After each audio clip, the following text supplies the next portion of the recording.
lost points in a championship. So how Benfica is approaching this next game tomorrow?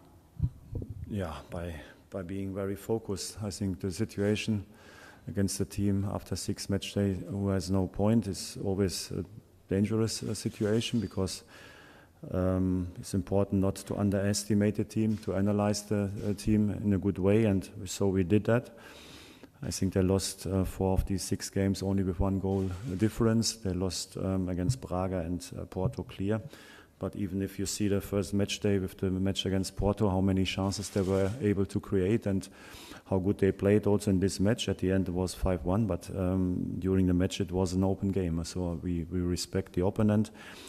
We know that they will give everything tomorrow in our stadium. So I'm now for a couple of months in Portugal, and I know that all the teams, also when they come to our stadium, they always play brave. They have nothing to lose, and we already had this experience this season, and so we are as good prepared as possible, and we try to win the last match before the national team break.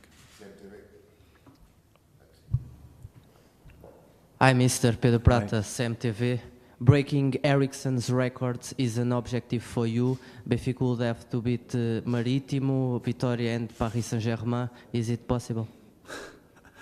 I think you know me now a little bit, so I don't like to speak about matches in the future. So I think what we did this season was that we always try to focus on the next match and to prepare us as good as possible. And I think, of course, I know that sounds not always very interesting to talk about these kind of things like records or something like that is more interesting. But for me, as a coach, I have to take care that my players they don't lose the focus, because that we won the last matches, that we were successful, is the consequence of our attitude and our respect for each new match. And so now we are very focused on Marítimo, and all the other things, they come later. Hello, Mr. Schmidt, Rui Pedro Rocha, Sport TV. Are you going to do some changes in the usual starting lineup? And is the international break a good thing for Benfica or not?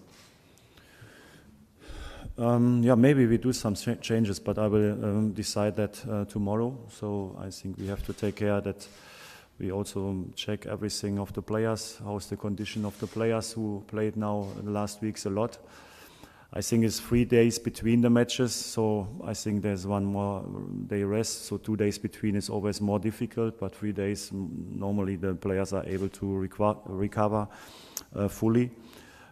So at the end I will decide it tomorrow, not today. And the second thing, yeah, I think it's good for us to have a break, because we played already a lot, because we had to start very early with the qualification matches. We have to start early with the schedule to play every 3 days. So I think when you play like us for, I think 6-7 weeks now, every 3 days, then I think it's good to have some rest between. So we are focused now on Sunday, and then we are ready to rest and to get fresh energy. Good afternoon, Mr. Schmidt. My name is Carlos from RTP. I'd like to know your opinion about what happened with the little boy in Famalicão that had to undress the Benfica jersey. Then I suppose it will come to Benfica Stadium. What do you think about what happened? Thank you.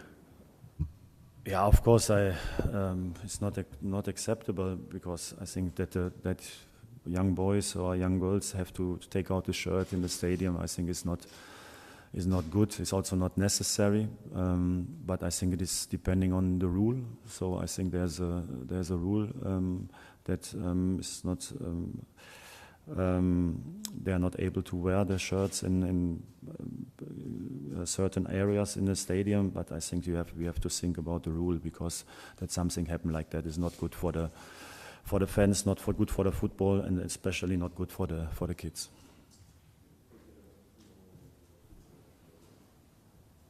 I would like to hear you also about this situation. How do you feel about the picture, the photo that has come 2 days ago, where we could see all the squad without a shirt? Yeah, to be honest, I like the picture. Before I was a little bit doubting if this is a good idea, but when I saw the picture,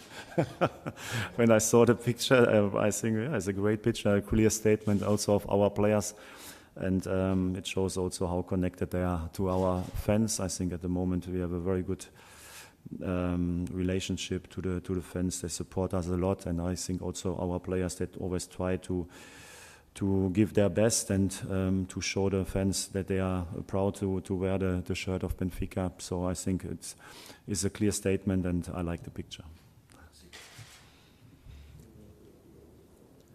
Hello, Mr. Gonçalves Dias for SIC. I have two questions. One is about the momentum that Benfica lives like in a fairy tale, winning and winning and winning. And how do you prepare a team to play against the bottom team of the table, Marítimo, after just 2 or 3 days after winning Juventus, a big game in the Champions League? Mm-hmm. And I also wanted to know what is your opinion about what happened to the Porto's manager in the last days, the incident with the car and the rocks? Mm.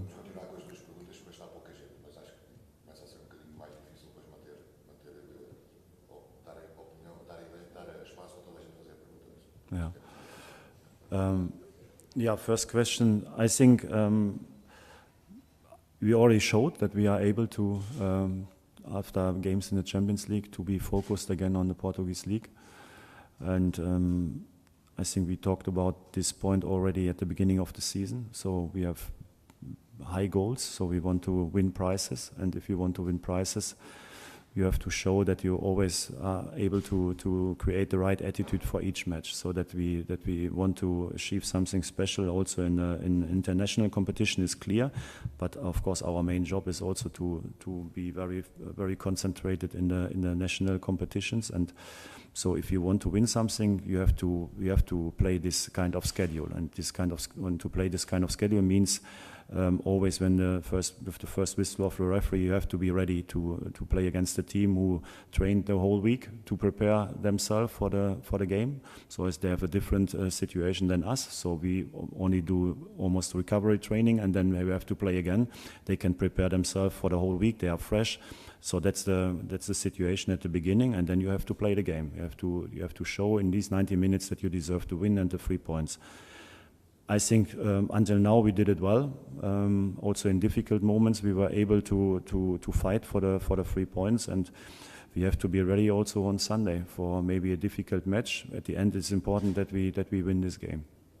So I think, and the second thing, it's completely unacceptable. Each kind of aggression of violence is unacceptable against each coach, against each fan, against each human being. So it's completely unacceptable, and I hope they find the people who did it and they punish them in a very good way.